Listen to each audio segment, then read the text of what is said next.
الحمد لله نحمده ونستعينه ونستغفره ونؤمن به ونتوكل عليه ونعوذ بالله من شرور أنفسنا ومن سيئات أعمالنا من يهده الله فلا مضل له ومن يضلله فلا هادي له ونشهد أن لا إله إلا الله وحده لا شريك له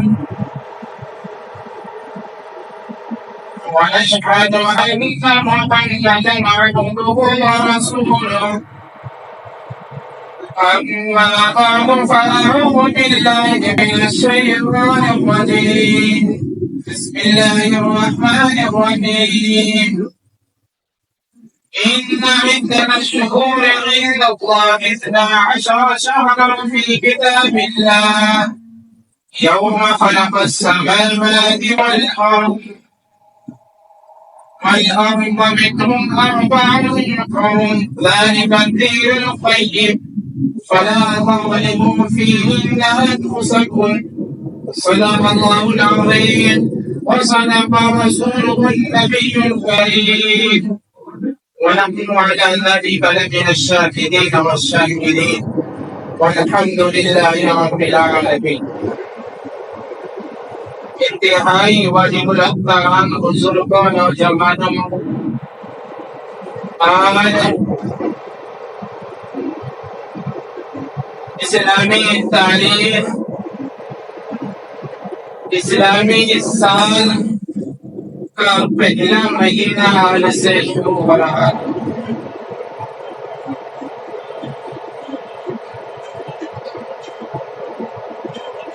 یعنی آج سے محرم الحرام جو اسلامی سال کا پہلا مہینہ ہے اس کا آغاز ہے۔ سب سے پہلے ہمیں سمجھنا ضروری ہے کہ محرم الحرام کو اسلامک سال کا پہلا مہینہ کیسے قرار دیا گیا ہے، کیسے بتایا گیا ہے کہ محرم الحرام اسلامی سال کا پہلا مہینہ ہے۔ پورے 12 مہینے تو اللہ تبارک و تعالیٰ نے قرآن کریم کے اندر بیان فرمائے ہیں،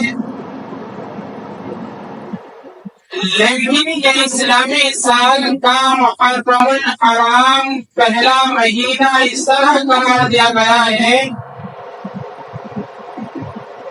خلیفہ دوم حضرت عمر فاروق رضی اللہ تعالی عنہ جب خلیفہ بنائے گئے تو ان کے پاس خطوط آیا کرتے تھے۔ ایک خط حضرت عمر فاروق رضی اللہ تعالی عنہ کے پاس آیا جس پر جو اس وقت کی قدیم تاریخ چلتی تھی وہ لکھی ہوئی تھی۔ اب حضرت عمر فاروق رضی اللہ تعالی عنہ کے ذہن میں اللہ تبارک و تعالی نے یہ بات ڈالی کہ اسلامی ایک تاریخ ہونی چاہیے، اس کی بھی ترتیب ہونی چاہیے۔ تو حضرت عمر فاروق رضی اللہ تعالی عنہ نے تمام صحابہ کرام کو بلایا اور ایک مجلس مشاورت کا انعقاد کیا۔ حضرت عمر فاروق رضی اللہ تعالی عنہ نے کہا کہ ہم یہ چاہتے ہیں کہ اسلامی تاریخ کا کوئی مہینہ ہو، اسلامی سال، اسلامی تاریخ بھی مرتب ہو۔ تو آپ کیا بتائیے ہم سب سے پہلے مہینہ کس کو رکھیں؟ صحابہ کرام نے اپنی رائے پیش کی، مشورہ دیا۔ ایک صاحب نے مشورہ دیا کہ ربیع الاول یعنی جس مہینے میں اللہ کے نبی صلی اللہ علیہ وسلم اس دنیا کے اندر مبعوث ہوئے جب ظلم اور تاریکی کے اس دور میں نبوت کا چراغ لے کر اس دنیا کے اندر تشریف لائے تو اس وقت سے اسلامی سال کا آغاز ہونا چاہیے۔ لیکن یہ بات اس بات پر تمام مجلس کے اندر دیکھے ہوئے لوگ اس پر اتفاق نہ کر سکے۔ اب ایک نے رائے پیش کی کہ آپ صلی اللہ علیہ وسلم جب اس دنیا سے رخصت ہوئے، اس دنیا سے پردہ فرما گئے، اس مہینے سے ہم اسلامی سال کا آغاز کر دیں۔ لیکن یہ رائے بھی قبول نہ کی گئی۔ ایک نے رائے دی کہ جب آپ صلی اللہ علیہ وسلم کو نبوت عطا کی گئی تھی، نبوت سے نوازا گیا تھا، اس وقت سے اسلامی سال کا آغاز کیا جائے۔ لیکن یہ رائے بھی قبول نہ ہوئی۔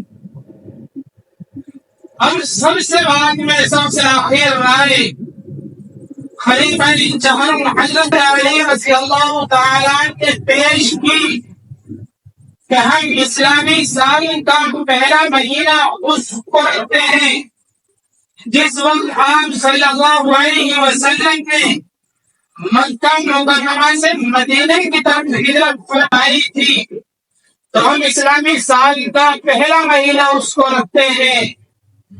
تو حضرت عمر فاروق رضی اللہ تعالیٰ جو اس وقت کے خلیفہ تھے، انہوں نے اس بات کو قبول کیا اور تصدیق کی، ہاں یہ رائے بہتر ہے۔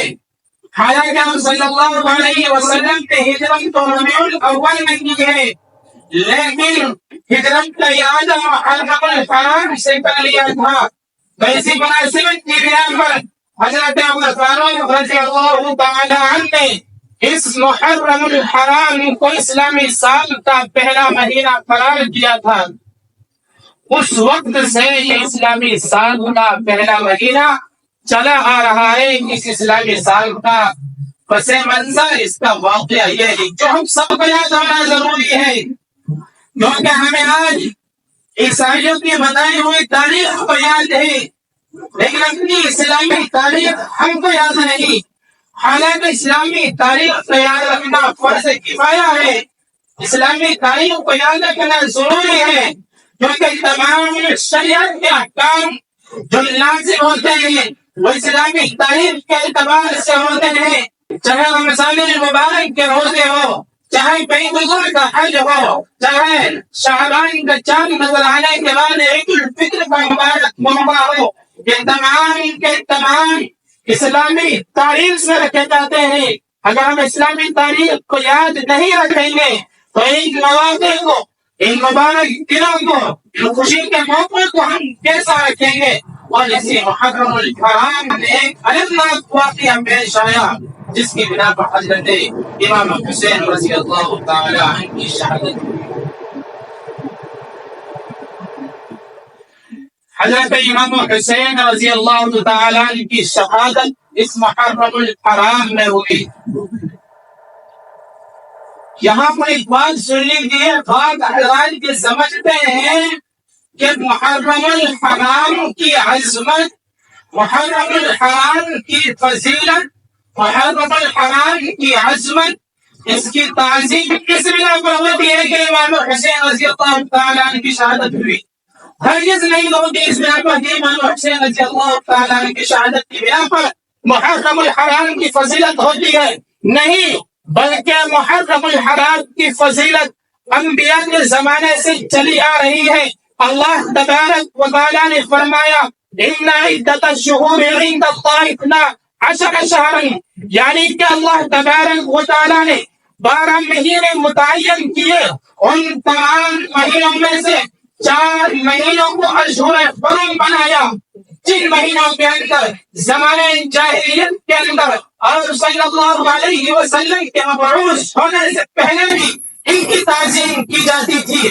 اگر جنگ ہوتی تھی تو جنگ کو بند کر دیا جاتا تھا، اور تمام لوگ ان اشہر حرم یعنی 4 مہینے کے اندر اللہ تبارک و تعالیٰ کی عبادت میں مشغول ہو جایا کرتے تھے، بلکہ ہم اس کے برعکس کہہ سکتے ہیں اللہ تبارک و تعالیٰ نے امام حسین کی عظمت کی بنا پر، امام حسین کی فضیلت کی بنا پر، ان کی تعظیم کی بنا پر اس عظمت والے مہینے میں، اس فضیلت والے مہینے میں ان کی شہادت کا انتخاب فرمایا اور ان کی شہادت کو اپنی بارگاہ میں قبول فرمایا۔ امام حسین رضی اللہ تعالیٰ کی شہادت کی بنا پر آج ہمارے معاشرے کے اندر جو خلافات پھیلی ہوئی ہے وہ ہرگز قابل برداشت نہیں۔ امام حسین رضی اللہ تعالیٰ کی ہم شہادت کی بنا پر اپنے آپ اپنے جسم کو چھلنی کرتے ہیں، اپنے جسم پر زنجیریں مارتے ہیں، اپنے جسم پر تلواریں چلاتے ہیں اور کہتے ہیں ہم غم حسین پہ مبتلا ہیں، کہتے ہیں ہم امام حسین رضی اللہ تعالیٰ کی شہادت پر غم ہے۔